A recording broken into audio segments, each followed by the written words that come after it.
514-500-2137. Il y a une campagne de vaccination actuellement qui a lieu à Montréal. C'est gratuit et c'est pour vous sensibiliser aussi à la même occasion sur la question de l'influenza, la grippe. Vous savez, c'est la saison qui commence. Et pour en parler, on a Mme Dominique Massy, que vous voyez à l'écran ici, qui est sur place et qui est directrice générale de l'Association pulmonaire du Québec, qui tient cette campagne de vaccination-là, entre autres. Bonjour. Bonjour. Bonjour, merci d'être avec nous. Vous êtes sur place.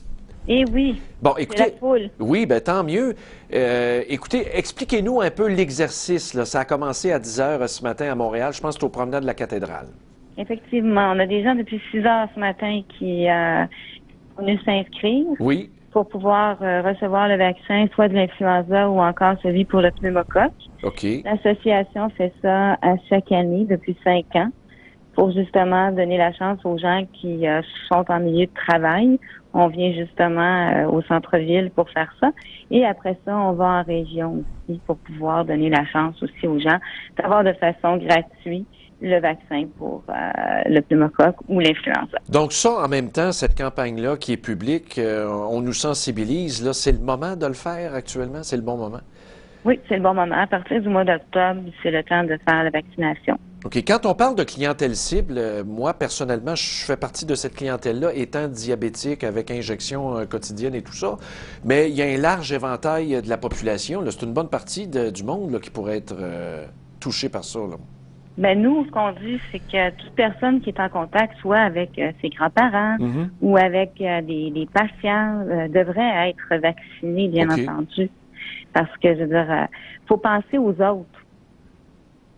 Mais dites-moi donc, justement, même si on ne fait pas partie de la clientèle à risque, là, je ne suis pas diabétique, j'ai pas de problème pulmonaire, tout va bien, je suis jeune, mais comme vous dites, là, il y a quelqu'un dans l'entourage, je pourrais l'attraper, donc le vaccin, il faudrait que ce soit même... Est-ce que vous suggérez même que ce soit universel, peut-être? Bien, le plus possible, parce que, je veux dire, tout le monde a un grand-parent. Oui. De plus en plus, la population... Quand on nous a dit qu'on était plus de personnes âgées que de personnes jeunes au Québec, donc c'est mieux de pouvoir avoir le vaccin pour les personnes. De toute façon, il faut prendre soin. Parce que les gens confondent. Autour de nous. Oui, parce que les gens confondent souvent dans leur tête là, le rhume et c'est quoi là? Le rhume et la grippe. Ils se disent tout le temps, bah, t'as une mauvaise grippe, mais souvent c'est un rhume parce que la grippe, c'est beaucoup plus ravageur. Là, ça nous jette à terre carrément. Là. Effectivement, on fait de la fièvre, on a des douleurs, on a une fatigue extrême. On peut dire que déjà, on a des gens, même au bureau, nous autres, nos jeunes ont commencé à avoir la grippe. Là. Oui, elle est affectée. C'est déjà commencé. Dites-moi donc, en terminant, pour savoir les dates en région, là, ça a lieu à Montréal de 10 heures officiellement jusqu'à quelle heure ce soir? Nous, on a commencé de 10 heures, on va terminer à 6 heures. OK. À Montréal, au promenade de la cathédrale. Mais ensuite, est-ce qu'il y a un calendrier pour les régions, pour la tournée? On attend la date pour Drummondville et ça nous ferait plaisir de pouvoir vous l'envoyer. Oui. Et par la suite, on veut aller à Trois-Rivières aussi. OK. Alors, le mieux... nous ferons parvenir. On attend juste les dates de confirmation. Parfait. Alors, on diffusera ça en ondes, puis au besoin, on ira sur votre site Internet. Merci beaucoup d'avoir pris le temps. Merci à vous de nous avoir donné la chance. Il n'y a pas de problème. À la prochaine. Au revoir. Dominique Massy, qui est directrice générale de l'Association pulmonaire du Québec, là, la ligne n'était pas très bonne, on s'excuse. Elle est dans un centre d'achat souterrain. Souvent, la réception n'est pas terrible. Alors, c'est de 10 h à 6 h aujourd'hui, promenade de la cathédrale. Il y en aura à Drummondville, Trois-Rivières, ailleurs en région. On vous tiendra informé. C'est gratuit. Si vous allez dans certaines cliniques, il faut payer.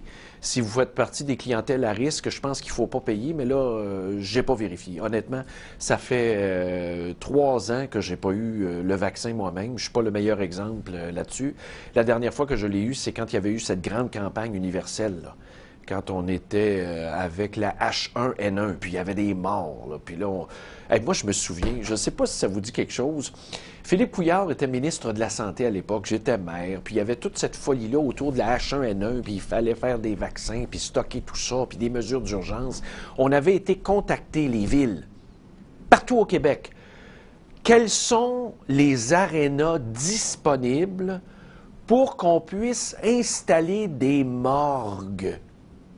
Des genres de morgues industrielles où on pourrait apporter les cadavres de citoyens tombés sous la H1N1, Combien de temps on pouvait garder ça au frais en cas de pandémie mortelle, là, que c'était là, pire qu'un film de Stephen King.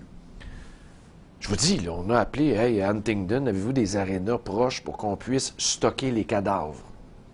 Ça va bien, hein? Un vrai film de science-fiction. Finalement, qu'est-ce qui est arrivé? Comme le bug de l'an 2000, il n'y a rien arrivé.